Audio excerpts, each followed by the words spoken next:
Merci, je suis vraiment honorée d'être ici. Je suis franchement un peu intimidée, mais c'était formidable de voir l'affiche là-bas pour 1974.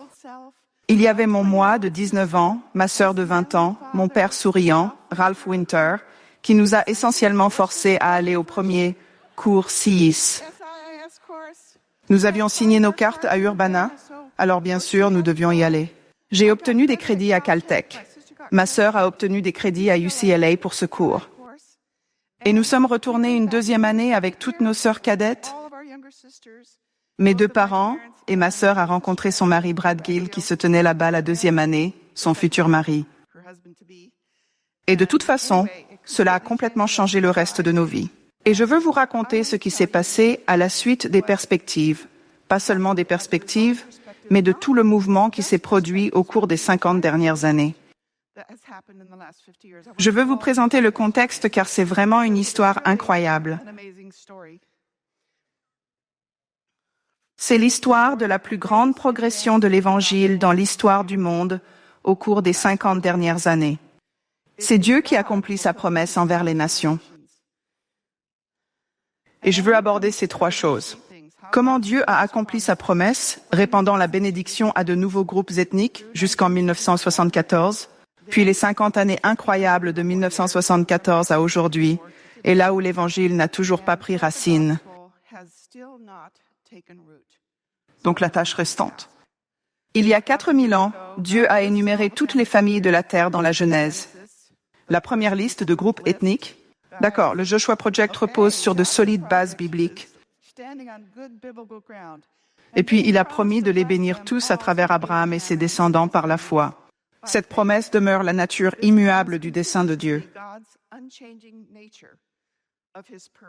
Il nous a rachetés afin que la bénédiction donnée à Abraham puisse s'étendre à tous les peuples du monde par Jésus-Christ, pas seulement pour que nous soyons un peuple béni. Alors, permettez-moi de passer en revue la période allant de la Pentecôte jusqu'au début de l'ère des missions protestantes. En 1792, William Carey s'est assis et a essayé de comprendre ce qui était arrivé à l'Évangile. Et il a constaté qu'à ce moment-là, 25% du monde avait entendu l'Évangile.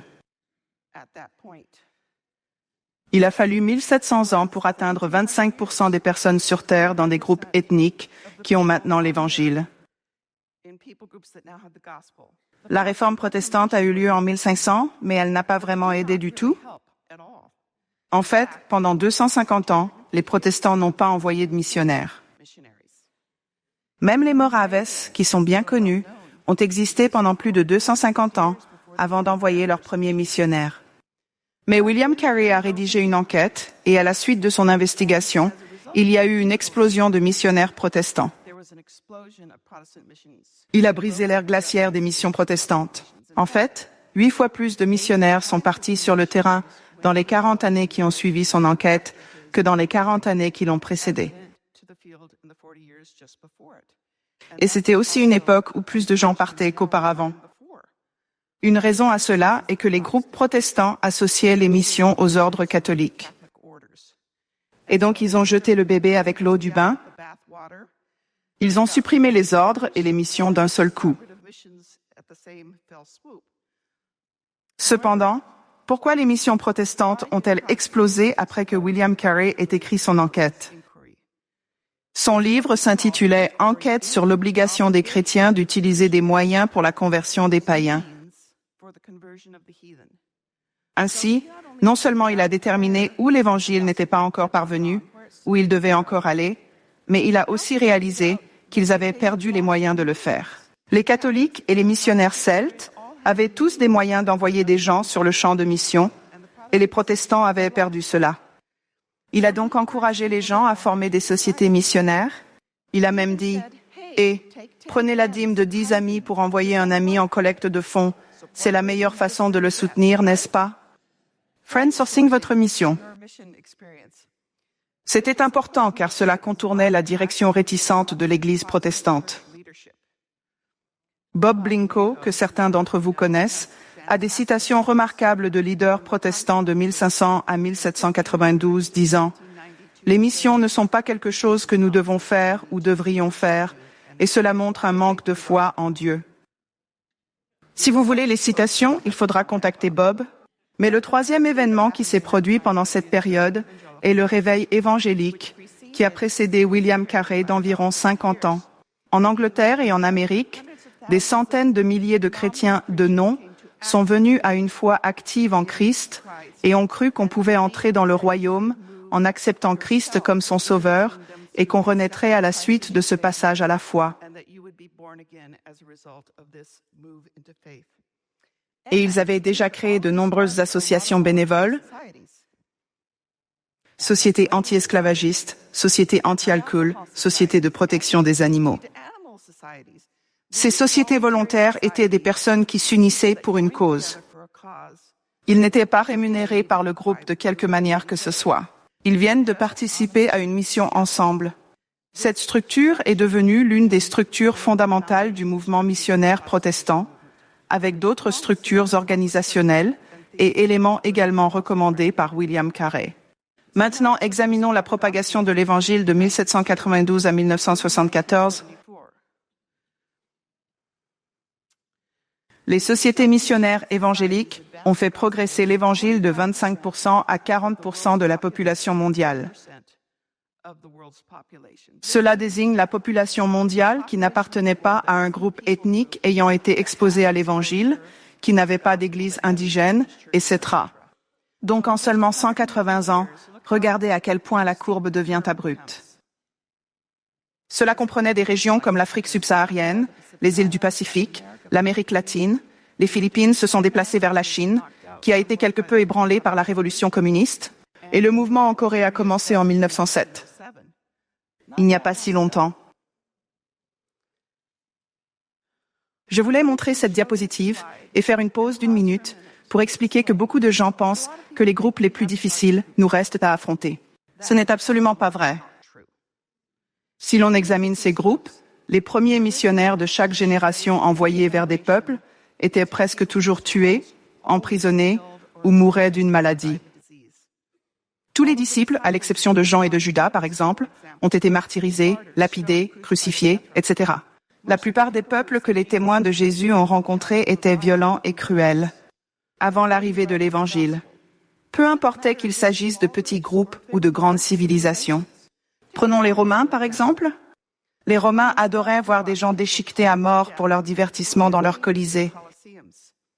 Après que Titus soit venu et ait rasé la ville de Jérusalem, détruit le temple de Jérusalem, il a ramené plus de 20 000 esclaves juifs. Un tiers de la population italienne était composée d'esclaves à l'époque. Il les a utilisés pour bâtir le célèbre Colisée de Rome. Durant les 300 ans suivants, 1,5 million de personnes y ont péri. Pour le plaisir du peuple, ils dressaient des animaux. Il faut dresser des animaux sauvages pour qu'ils attaquent et tuent des êtres humains. Et ils avaient des formateurs spéciaux. Aussi, prenez mes ancêtres, les Vikings. À partir de l'an 800, les Vikings remontaient à les fleuves d'Europe et capturaient des gens pour les vendre comme esclaves aux musulmans qui ne pouvaient plus s'asservir entre eux. Mais dans leur propre saga islandaise, ils racontent qu'ils avaient l'habitude de lancer des bébés en l'air et de les rattraper sur leurs lances. Ils n'ont pas pu emmener les bébés avec eux. Un homme a refusé de le faire et il est devenu célèbre sous le nom de l'épargnant des bébés. L'épargnant d'enfants. Alors, on examine ensuite l'ère protestante. Ces gens étaient-ils faciles à approcher? Les peuples des îles du Pacifique étaient des chasseurs de têtes. Ils étaient cannibales. En Papouasie-Nouvelle-Guinée, ils étaient presque tous des chasseurs de têtes ou des cannibales, voire les deux. Et durant cette période, toutes les 1500 tribus de Papouasie-Nouvelle-Guinée sont venues à connaître le Seigneur. Et de nombreuses personnes ont été martyrisées dans le processus. Vous pouvez lire leur biographie. Penser que nous avons la tâche la plus difficile à accomplir est une grossière erreur d'appréciation de la situation. Mais en 1974, l'Évangile avait atteint 40% de l'humanité. Mon père avait même écrit un livre intitulé « Les 25 années incroyables » qui couvrait la période de 1945 à 1969. Il s'agissait de la grande avancée missionnaire pendant cette période. Mais il ne prêtait pas vraiment attention à ce qui ne se passait pas d'ici 2024. Maintenant, 75% de la population mondiale vit dans des groupes de personnes avec des mouvements vers le Christ. Alors, qu'est-ce qui a fait la différence? Qu'est-ce qui a changé et provoqué cette soudaine montée en flèche à la fin? Qu'est-ce qui a déclenché ces années incroyables? Voici le graphique. Regardez à quel point la courbe était raide au cours des 50 dernières années. Avant 1974, beaucoup de gens disaient « Missionnaire, rentre chez toi. Nous n'avons plus besoin de vous ». Ils ne se rendaient même pas compte qu'il existait des groupes de population sans aucune église. Mon père, après avoir écrit le livre, s'est rendu compte. Il a en fait dit « Vous savez quoi? J'ai réalisé que je n'allais jamais entendre un rapport d'un missionnaire venant d'un pays, d'un endroit ou d'un groupe ethnique où il n'y avait pas de missionnaire. » Alors il a dû commencer à poser des questions et à chercher l'information ailleurs. Il ne pouvait pas demander aux missionnaires, il ne pouvait pas demander aux églises, parce que là où étaient les églises et là où étaient les missionnaires n'était pas ce qu'il avait besoin de découvrir. Sa percée dans la compréhension est survenue lorsqu'il a commencé à réaliser qu'il existe souvent une distance entre les non-croyants et les croyants. C'est de cette distance évangélique dont il a parlé lors de son intervention à Lausanne. Voici le graphique qu'il a créé et qui figurait dans son discours prononcé à Lausanne. Pas vraiment compréhensible,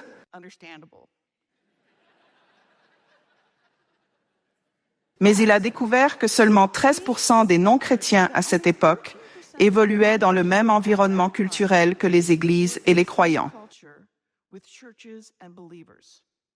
13% des non-chrétiens dans le monde. Les autres 87% des non-chrétiens du monde à cette époque n'avaient pas d'église dans leur langue, n'avaient pas d'église dans leur culture et avaient très peu, voire pas du tout, de missionnaires. Et comme il s'agissait d'une conférence sur l'évangélisation, il a décidé d'appeler ces types d'évangélisation différemment. Si vous essayez de gagner quelqu'un qui se croyait chrétien, mais ne l'était que de nom, il l'a appelé l'évangélisation E0. Si vous ne faisiez que nourrir et former des disciples, ce n'était pas de l'évangélisation. Mais une fois que vous évangélisiez quelqu'un qui pensait être chrétien, c'était E0. Si vous essayiez de gagner quelqu'un au Christ qui était dans votre propre culture, on appelait cela l'évangélisation E1. Mais si vous deviez aller dans une culture différente et apprendre une autre langue, eh bien, l'anglais vers l'espagnol était assez facile, et mes parents travaillaient en espagnol. Alors il a dit, eh bien, c'est comme E2, mais les gens qui devaient aller en Chine, les gens qui devaient aller dans les tribus d'Érié et de Jaya, où la langue était si complètement différente, elle n'était même pas vaguement apparentée, la culture était extrêmement différente. Il a appelé ça l'évangélisation E3. Et il a essayé d'expliquer cela dans son discours. Je veux lire les résultats avec ses propres mots, car il était très découragé par le résultat. Les choses n'ont pas changé du jour au lendemain. En lisant les nombreux rapports que l'on voit partout sur ce qui s'est passé à Lausanne, moi, Ralph Winter, je suis convaincu que j'ai échoué dans ma propre mission là-bas. On m'a demandé d'utiliser l'une des sessions plénières pour décrire dans quelle mesure les non-chrétiens étaient hors de portée du type d'évangélisation locale dont on parle habituellement lors des conférences sur l'évangélisation. J'étais censé expliquer les dimensions du besoin d'évangélisation interculturelle spéciale, ou ce que nous appelons l'évangélisation pionnière. J'ai fait de mon mieux, mais jour après jour, l'accent de la conférence était mis sur la stratégie au sein des nations, selon les axes de l'évangélisation locale. En bref, j'ai démontré qu'environ 87% des non-chrétiens dans le monde aujourd'hui, soit 2,7 milliards de personnes, étaient suffisamment différents sur le plan linguistique, social, économique ou culturel pour que l'évangélisation personnelle ou ecclésiale ordinaire ait très peu de chances de les atteindre. Cela exige de nouveaux efforts massifs d'évangélisation interculturelle, avec toutes les exigences en matière de formation spéciale et de structures spécifiques. Mais comme on dit, mon effort était soit trop nouveau, soit trop technique, soit trop incroyable pour que le rapport du Congrès en prenne même note, le rapport après la conférence, le Congrès, pour qu'il en prenne même note.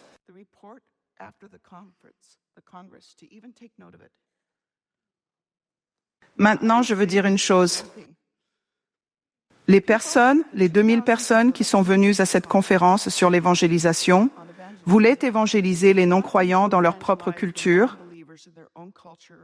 Il voulait évangéliser les personnes qui se disaient chrétiennes ou catholiques ou autres, mais qui n'avaient pas de relation personnelle avec Christ. Mais il ne savait rien des 87% d'autres personnes. Ils étaient aveugles à leur égard. Ils étaient au-delà. Pas étonnant qu'ils disaient « Missionnaires, rentrez chez vous. Nous pouvons gérer ces 13%, merci. » Vous savez, ils n'ont pas compris qu'il y avait encore cette énorme tâche à accomplir.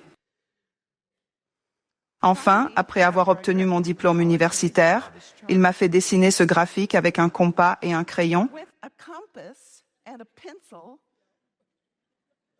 et frotter de petites lettres et des gens, vous savez, c'était une autre époque. C'est un tableau froissé. Je n'ai même pas pu en trouver un sans pli pour prendre en photo. Quoi qu'il en soit, il avait compris cela en étudiant Florence Nightingale, qu'il pourrait utiliser cette méthode, peut-être pour aider les gens à comprendre quel était vraiment le problème. Il voulait montrer où dans le monde l'Évangile se répandait et où il ne se répandait pas.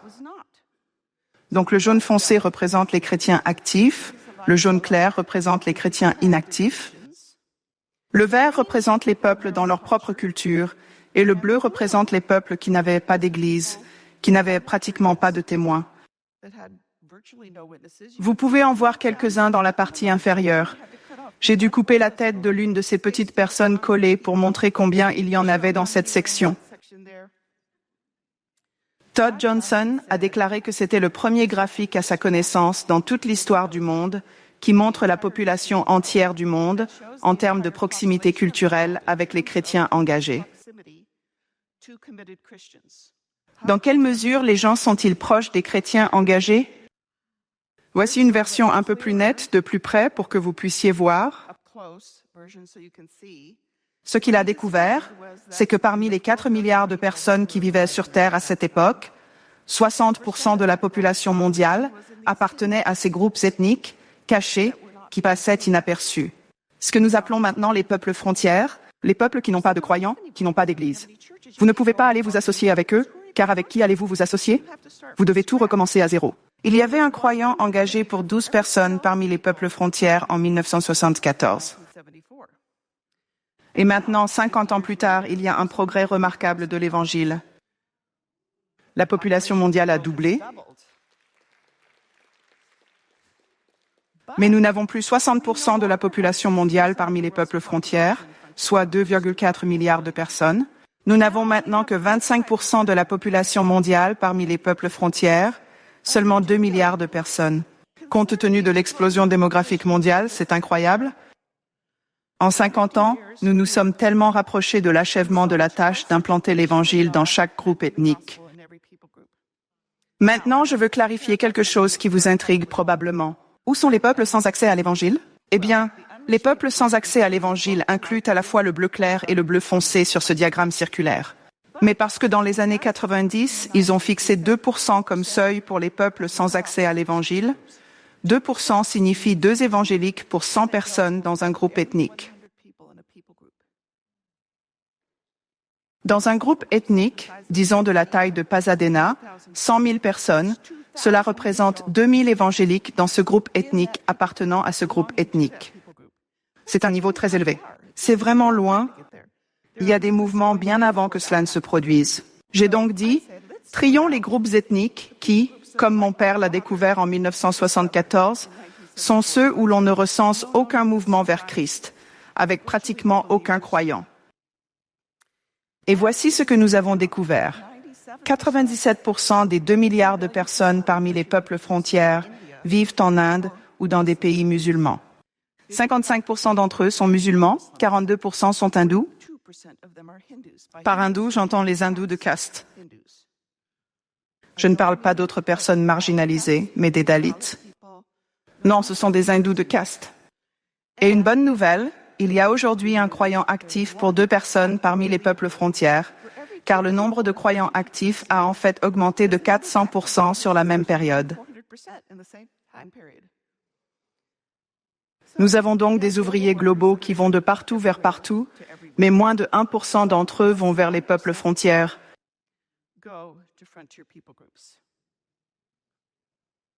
Où vont les ouvriers mondiaux? 96% d'entre eux vont travailler avec les peuples qui ont accès à l'Évangile. Maintenant, Il y a en fait beaucoup plus de non-croyants dans les peuples qui ont accès à l'Évangile qu'auparavant, car l'Évangile s'est rapidement répandu à davantage de groupes ethniques, mais ils ne sont pas encore atteints à 100%. Il y a beaucoup de non-croyants dans ces groupes ethniques avec plus de 2% d'évangéliques. Donc la zone verte s'est en fait considérablement agrandie. C'est vraiment très important. Si nous perdons de vue la tâche missionnaire restante, c'est Lausanne 74 qui se répète. Et beaucoup disent, l'Inde n'a pas besoin de notre aide. Mais regardez, l'Inde n'a pas besoin de notre aide, ils n'ont même pas notre aide. Regardez, il y a autant de personnes en Inde qu'en Afrique. Un peu moins. 1,4 milliard en Inde, 1,5 milliard sur tout le continent africain. L'Inde accueille 8 000 travailleurs étrangers. L'Afrique en reçoit 40 000. L'Amérique latine en reçoit 100 000. Mais si vous vous souvenez du diagramme circulaire d'aujourd'hui, l'Amérique latine est probablement le continent le plus évangélisé sur Terre. C'est le continent qui a le plus fort pourcentage de chrétiens et la plus faible population restante de peuples frontières. Et de tous les continents sur Terre, c'est celui qui reçoit le plus. S'il s'agit de travailleurs par million, c'est 7 en Inde, 90 en Afrique et 172 en Amérique latine.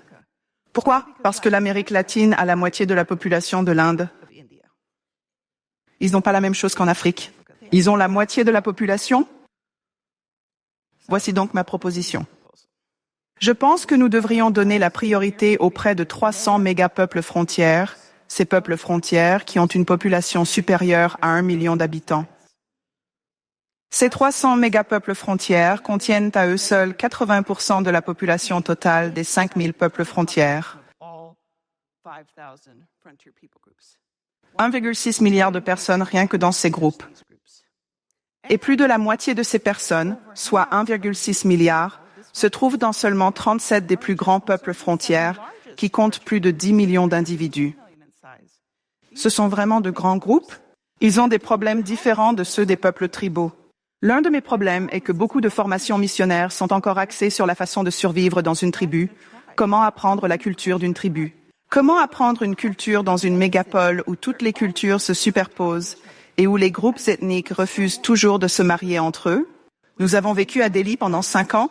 Les groupes ethniques étaient comme des billes dans un bocal. Ils ne se sont pas intégrés. Pas de brassage culturel ici depuis des millénaires. Mais comment faites-vous? Vous savez, j'allais acheter des vêtements sans me rendre compte que mes habits m'identifieraient à un groupe ethnique ou à un autre. Et vous savez, j'ai grandi au Guatemala où je savais que ma tribu portait ces vêtements. C'était vraiment évident parce que tous ceux dans cette région le portaient.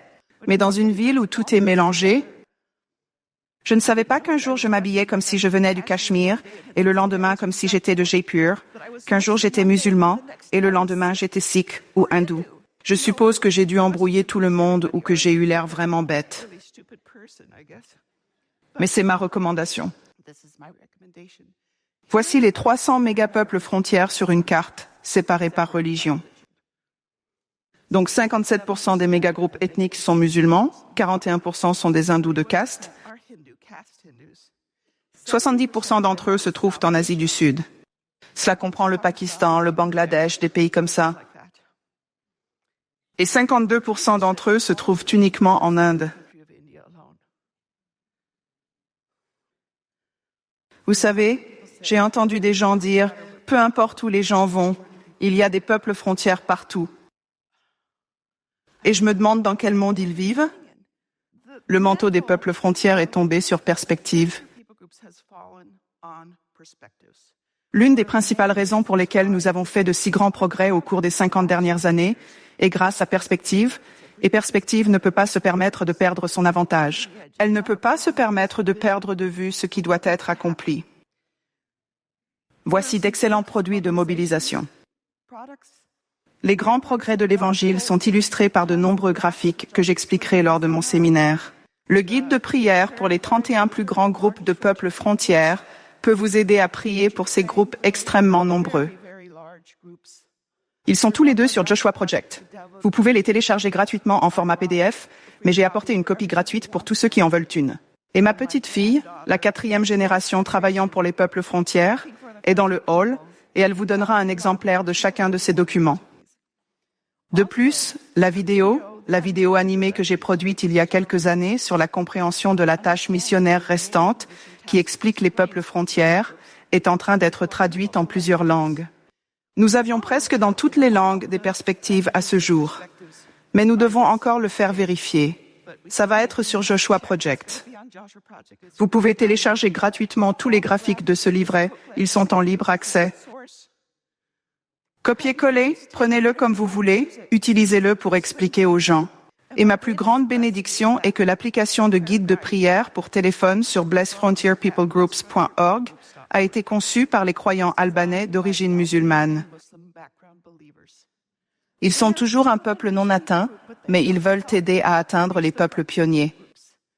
Alors téléchargez blessfrontierpeoplegroups.org sur votre téléphone. Je souhaite terminer par 3 citations. Entreprenez de grandes choses pour Dieu. Attendez-vous à de grandes choses de Dieu. Jim Elliot, qui a été tué avec 4 autres en essayant d'atteindre une minuscule tribu isolée. Celui qui donne ce qu'il ne peut garder pour gagner ce qu'il ne peut perdre n'est pas un insensé. Et l'une des citations préférées de mon père, car il faisait partie du premier groupe des navigateurs, « Ne faites jamais ce que quelqu'un d'autre peut et veut faire, alors qu'il y a tant de choses importantes à faire que les autres ne peuvent pas ou ne veulent pas faire. » C'était l'un des phares de sa vie.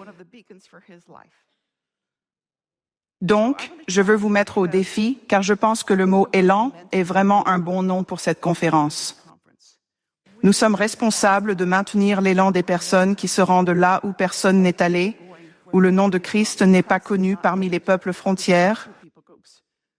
Perspective en est responsable. Bien sûr, il y a beaucoup d'autres organisations qui œuvrent également dans ce sens. Mais quand vous allez envoyer quelqu'un ou quand vous allez persuader quelqu'un d'y aller, s'il vous plaît, persuadez-les d'aller là où il y a moins de 1%. Persuadez-les d'aller là où personne ne rencontrera jamais un croyant de toute sa vie. Ne les persuadez pas d'aller là où ils ne feront qu'aider une église à former ses propres fidèles. Enfin, c'est bien aussi. Je ne veux pas dire que c'est mal, mais la réalité est que quelqu'un d'autre peut et va le faire. Alors faites les choses qui ne peuvent pas être faites et ne seront pas faites. Seigneur Dieu, nous te remercions d'être celui qui accomplit ta grande mission. C'est toi qui bénis toutes les familles de la terre. Et s'il te plaît, Seigneur, donne-nous ton cœur. Donne-nous le cœur du berger qui laisse les 99 dans la bergerie et part à la recherche de la brebis égarée dans des lieux périlleux. Merci, Seigneur, pour toutes les personnes à travers l'histoire que tu as appelées à ces tâches périlleuses, qui sont parties et ont sacrifié leur vie. Et Seigneur, je prie pour que tu aides la prochaine génération à être prête à tout sacrifier, tout ce qu'ils connaissent et chérissent, pour pouvoir être ton partenaire, ton collaborateur, ton ami, atteignant la brebis perdue qui n'est pas dans le troupeau. Alors, nous te remercions que ton pouvoir nous soit accessible. Nous te remercions de te réjouir et de veiller sur ceux qui accomplissent tes desseins. Nous sommes si heureux de faire partie de votre équipe et nous sommes tellement reconnaissants pour tout ce que vous avez accompli dans Perspective au fil des années. Seigneur, c'est tellement incroyable et merveilleux. Porte-nous en avant avec l'élan que tu as dans ton Saint-Esprit. Amen.